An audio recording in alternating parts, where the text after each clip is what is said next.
What's up, guys? Lore Master Noah here from Ink and Iron, and today we're going to go over a video on how I make my own homebrew monsters. This is something to spruce up your home games, make your boss battles a little bit cooler. This is my general process, so I just wanted to show everybody at home, just make something a little bit more exciting for your campaigns. So, generally speaking, this is going to be a bit of a highlight over one of my most recent bosses that I made, Seraphina Thornsong, which is this lady up here on the screen. And so, just as a quick breakdown, what this was is my players were attending a wedding that was between a pixie and an Aarakocra named Mike Hawk. And while they were getting married, after everything, they were going through their big after party. There was one of the band members, who was this token prior, who came down, started giving this big speech about the situation going on, and then after that, she enchanted the dance floor. Everybody ran to the center and created this big fight. So just as like general thing for some statistics and stuff. So when I first start making a fight, generally you want to start off with like, what is the theme? Like, what are you looking for? Like, what's the setting? This fight was intentionally made to be something a little bit more playful, a little bit more fun, but at the same time something challenging because, that's what the players are looking at for at the end of the day. So what I normally do is if you're looking for just like first of all, just a rough estimate of what you need to get for your players. I always like to use this one. You can just add how many of your players they are and how many or what level they are to. This even gives you the ability to generate a certain amount of monsters. I usually do like 1 to 2 monsters, and then my players are really tough. I've definitely boosted them up a lot with homebrew items, blessings, and a bunch of other crazy stuff. So generally, whenever I'm using this, I'll use the hard option, and then this will give you like a good idea for something in the monster manual. And that's not bad. You can definitely use something cool here if you're just looking for something basic. Something deadly, but generally what I'll do is I will just use that as a reference to how much like health, AC, and like how much damage in the ballpark I should be hitting my players with. And so that takes me to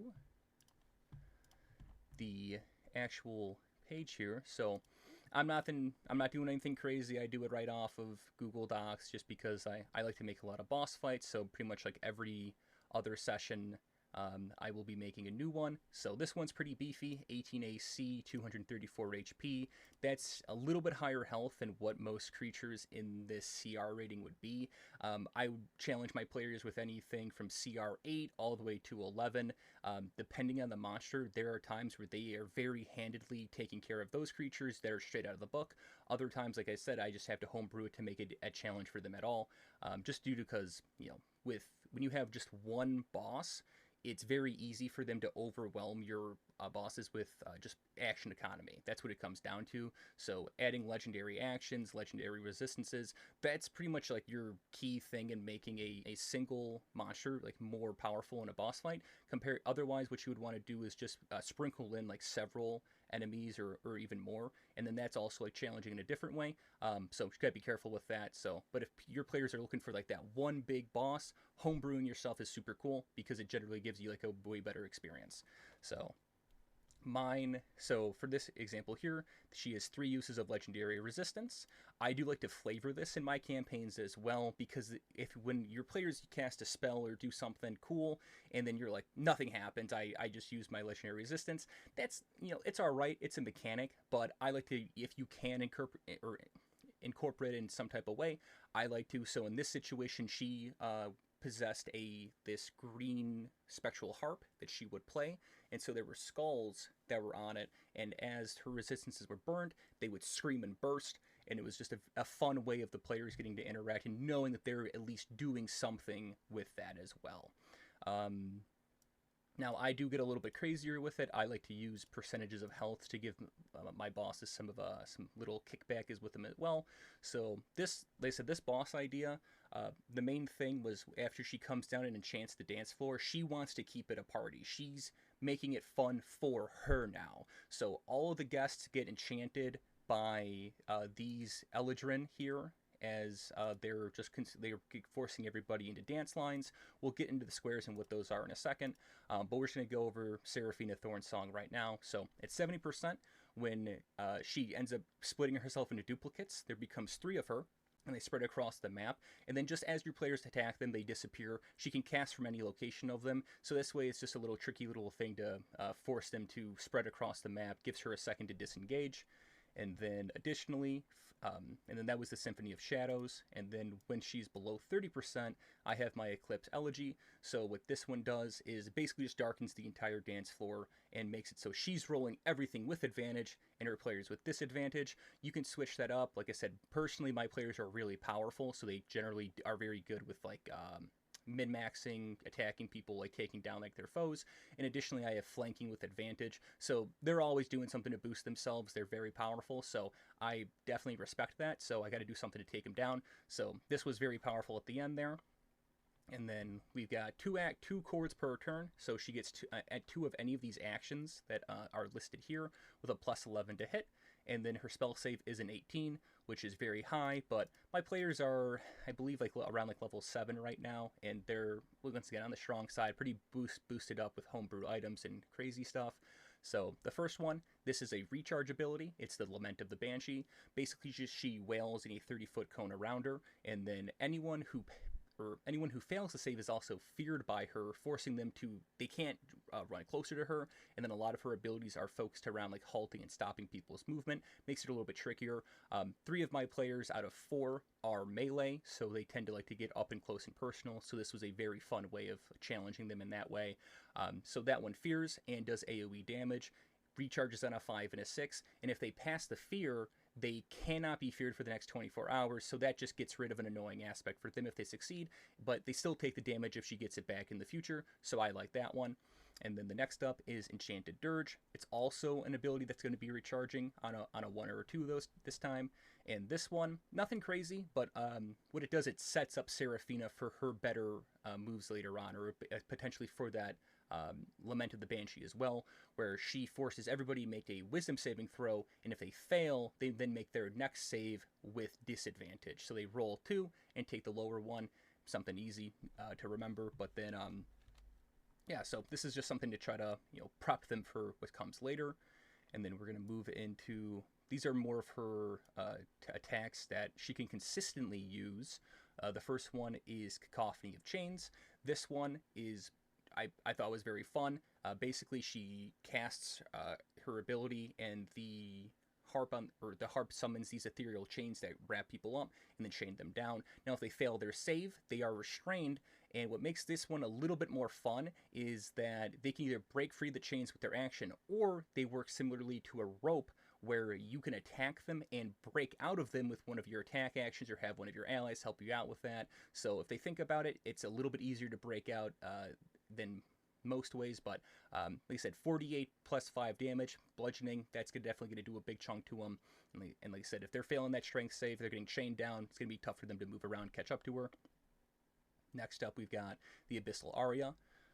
Once again, using her chords, that is what she's focused on, is just using her harp instrument as her weapon. So this one instead opens up a small rift on the ground and summons these ghastly hands to start ripping at them and pulling them down. And so that one, if they fail an 18 dexterity saving throw, then they get their movement reduced by half. So once again, following the theme of just keeping them on their toes, making sure that they're just trying to reduce their movement ability and make it difficult to catch her. So between restraining and slowing people, and then being able to, like I said, at 70%, she can teleport herself and move around. And then accompanied by her legendary actions that I'm about to get into, this fight was a lot more fun than I even expected for myself. And then we also have some Lair actions to get into after, but we'll get to those in a second. So, as I was mentioning before, legendary reactions are one of your key things that you're going to need if you're going to consistently be having like singular creature bosses, because it just makes up for the action economy. So the way that they work is that you have your legendary reactions that you can use them at the end of someone else's turn. So if one of your players goes, you can then use a Shadow Crescendo attack once, or I'm sorry, not Shadow Crescendo, Piercing Chord and attack once, or as they attack you, she can use this specifically to cause disadvantage against the next attack against her. So these are different from normal reactions. They can be used like separately. So if one of my players attacks me, legendary reaction Shadow Crescendo, I put disadvantage on them. But then at the end of that player's turn, if they're, like, as somebody else goes, then I can use a piercing chord. But I can't end my turn and then use 3 piercing chords as an example. It has to be reaction, turn ends, turn starts up, and then you can do something at the end of that turn again. Like I said, if 2 of my players attacked me in a row, I can Shadow Crescendo to force disadvantage on them on both of those attacks straight. Otherwise, if one of my, like if my fighter attacked me, I would use Piercing Chord. My Barbarian attacks me, I would use Piercing Chord again after that. That consumes 2 of the points, leaves me 1 more. And these legendary reaction points do refresh at the top of the creature's turn. So when you're back to your boss's turn, you can use another 3. So definitely feel free to launch those out in between the rounds, just because you're going to be needing to burn those points and you get them back anyways. So, like I said, I did mention Shadow Crescendo and the fact that she can attack. So, Shadow Crescendo, like I said, that one is just puts disadvantage on the attacks against her, makes it, once again, harder to hit her. And then Piercing Chord is just a normal attack, something to help pepper them up throughout the situation. And then this is one that I thought was really fun, too. It's the Face Step Vogue. So, as she gets attacked, at the end of that attack, she can use her legendary action to then teleport 30 feet away. So same thing with being restrained, with slowing them down. She's teleporting around the map, and then you can see these like the lines of dancers will also make it a bit more difficult to engage her as well. And what I thought was very fun about this as well is by having the NPCs in these lines, because this isn't like a bunch of randoms. There are like a couple of new faces for them here, but these are like their friends, their family, well, not their family members, but like their loved ones and people they care about. So if they want to start throwing around, collateral damage and chucking NPCs around, like these are their friends. So it definitely puts more of a stake there, where they can't just be, using fireball and shooting through everybody, because they're going to drop their own their own friends and family members. So so I thought that was a very interesting aspect of this fight too, as I'm having them move around here. And then this is one of my favorite parts of this fight that I got to make up, because like I said, if you're trying to keep up with your players, legendary actions are very interesting. It definitely helps keep the momentum, but Lair actions are a super fun way of adding life to the environment in a way that your boss doesn't need to. So, for example, with this one, I did go a little bit crazy with this one because I thought it was very fun. I got into the mood of the wedding and the dancing. So, with this one, as you can see, at the top of each round, spotlights would start shining down onto the floor, and that's what these squares are here to be represented by. And so that would be, you would get, for each dance line there is, which there are currently 6, represented by each one of these eledrins, you would get a spotlight for each line, +1, and then at the top of each round following that, it becomes showtime, everyone. So at the top of that round now, all of those spotlights are now shuffled into a new location, and additionally, some extra things happen. So if your players are stepping into the light, that ends up causing them to make a performance check. So right here with the DC 13 performance check, they go along with the dance line. You can let them, get crazy with it. Like what dance do they do? Do they want to, flare it in their own way? Are they doing like a kick line? Whatever it may be. But if they succeed, I was giving them a plus D6 per roll for everything they were rolling up until the end of that round. So you can do that a little bit differently as well. You can do like 1 D6 bonus that they can choose, like a Bardic Inspiration for the rest of that round, or you can do like a D4 bonus.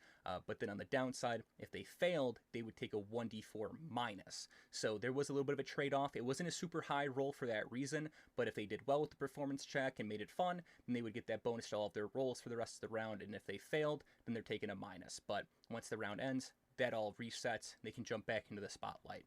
And then, well, if you're thinking, well, what if they just ignore the spotlight entirely? Well, that's the thing. You try to come up with fun ways of making your players engage with that stuff. So what I ended up doing to try to encourage them is not just giving them a bonus, but if you aren't stepping into the spotlight, you would be trampled by the other dancers. So once again, a super fun flair or like visual of your enchanted friends or girlfriend is now like tap dancing on your body as they stomp over you. And then down here is what we have the damage and DC by. So this fight is stacked.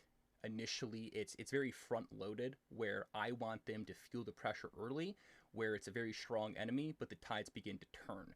So it starts off as a 18 DC for dexterity saving throw to save yourself from getting stomped out by the dancers. You still take half damage, but as they kill the lines of dancers, it reduces not just the save, but also the damage. So DC 18 to start off, and then it starts off at 8d6 bludgeoning.